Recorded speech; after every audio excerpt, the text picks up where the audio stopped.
सध्या राज्यात अन्न आणि औषध प्रशासन विभागाची धडक कारवाई सुरू आहे।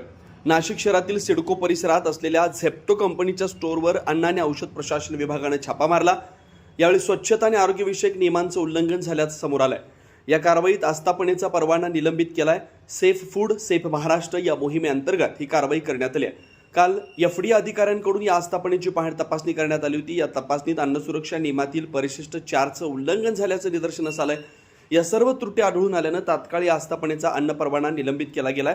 अन्न आणि औषध प्रशासन विभागाचे आयुक्त तुकाराम मुंडे यांच्या मार्गदर्शनाखाली अन्न सुरक्षा अधिकारी वैभव गर्दे, अमित रासकर यांच्याकडून ही तपासणी करण्यात आली। या कारवाईमुळे नाशिक शहरातील काही व्यावसायिकांचे धाबे दणाणलेत। अन्न आणि सुरक्षा नियमांचं उल्लंघन करणाऱ्यांवर कठोर कारवाईचा इशारा यावेळी संबंधित विभागाकडून देण्यात आला। 9 न्यूज महाराष्ट्र